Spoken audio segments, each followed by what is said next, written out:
Hello everyone, আসসালামু আলাইকুম। Welcome to our channel.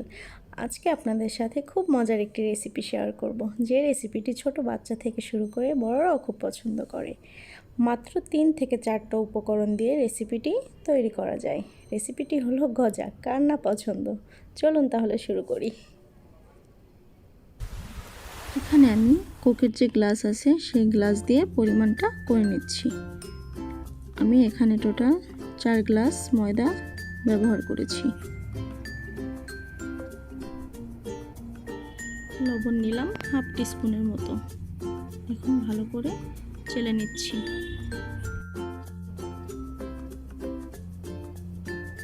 খেয়াল রাখতে হবে কোনো দানা যেন না থাকে। দেন আমি 3 টেবিল চামচ চিনি অ্যাড করছি।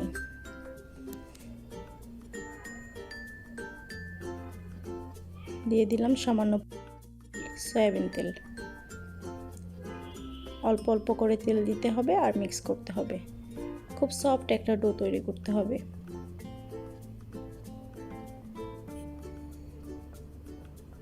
ময়দাটা আমি মেখে নিচ্ছি।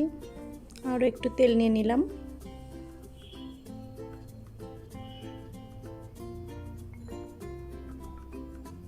সামান্য পানি অ্যাড করলাম। একবারে বেশি পানি না দেওয়াটাই ভালো, অল্প অল্প করে পানি নিতে হবে আর মাখতে হবে। আই ফরগেট কালিজিরা দেওয়ার কথা। কালিজিরাটা আপনারা ফার্স্ট স্টেপেই মিক্স করে নেবেন। ভালো করে মিশিয়ে নিচ্ছি আমি এখন।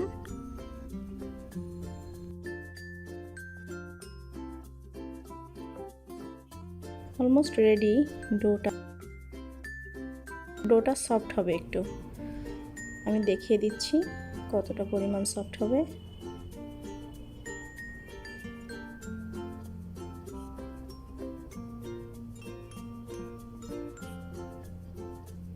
দেখুন খুব ভালো একটা ডো তৈরি হয়ে গেছে। এখন আমি এটাকে 4 ভাগে কেটে নিব।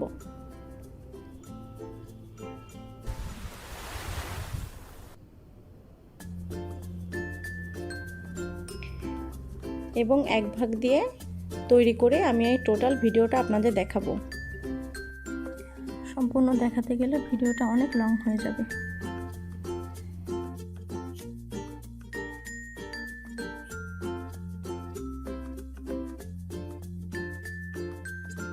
ডোটা বেলে নিচ্ছি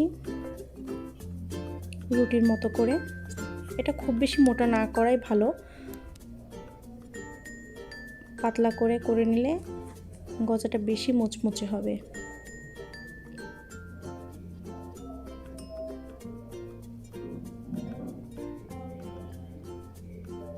আমি একটু ময়দা ছিটিয়ে নিলাম উপর থেকে।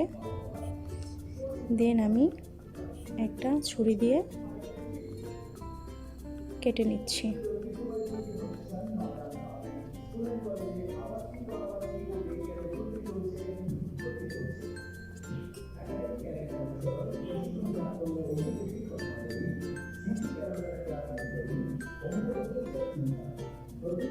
আমি এভাবে শেপ দিয়ে নিচ্ছি। যে যতটুকু লং করতে চান ওই অনুযায়ী শেপ দিয়ে নেবেন।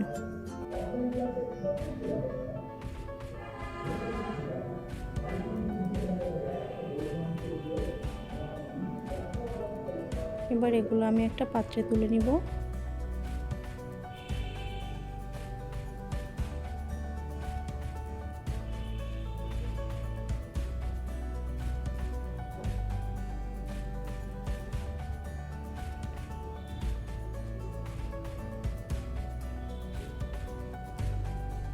পাত্রে তোলার সময় আমি একটু ময়দা ছিটিয়ে দিব উপর থেকে, যাতে একটার গায়ে একটা না লেগে যায়। আমি একটা প্যানে সয়াবিন তেল দিয়ে দিলাম পরিমাণ মতো। একটু বেশি দিতে হবে তেলের পরিমাণটা। গজাগুলো আমি ছেড়ে দিচ্ছি তেলের ভিতর। এটা মিডিয়াম আঁচে ভাজতে হবে।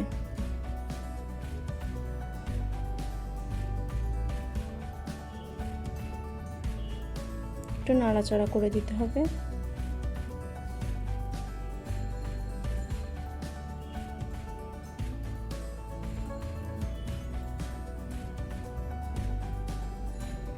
এটা একেবারেই হাই হিটে দেওয়া যাবে না, মিডিয়াম হিটেই করতে হবে। যখন কালারটা চেঞ্জ হয়ে আসবে তখন আমি নামিয়ে নিলাম।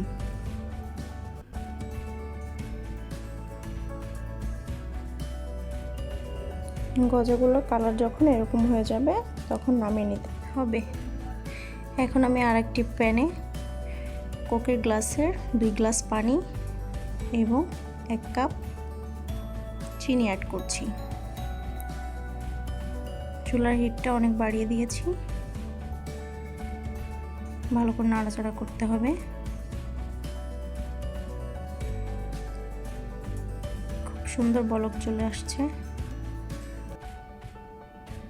ততক্ষণ পর্যন্তই নাড়তে হবে যতক্ষণ না চিনি এবং পানি ভালো করে মিক্স না হয়ে আঠা আঠা হচ্ছে।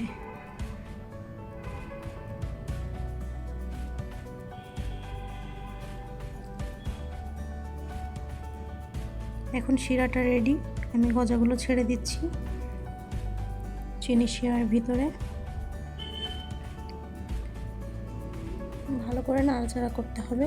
আমি সবগুলো গজা দিয়ে দিচ্ছি। টোটাল আমার 1 মিনিট টাইম লেগেছে এরকম হয়ে আসা পর্যন্ত। এখন আমি গজাগুলো নামিয়ে নিব।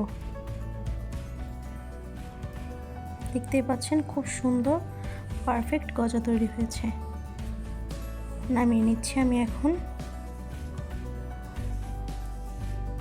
ভিডিওটি ভালো লাগলে অবশ্যই বাসায় একবার ট্রাই করবেন। গজাগুলো 15 থেকে 20 দিন সংরক্ষণ করার জন্য অবশ্যই ঠান্ডা করে এয়ারটাইট কন্টেনারে রাখবেন। ভিডিওটি কেমন লাগলো অবশ্যই কমেন্ট বক্সে জানাবেন। আমি দেখিয়ে দিচ্ছি গজাটা কতটুকু মুচমুচে হয়েছে।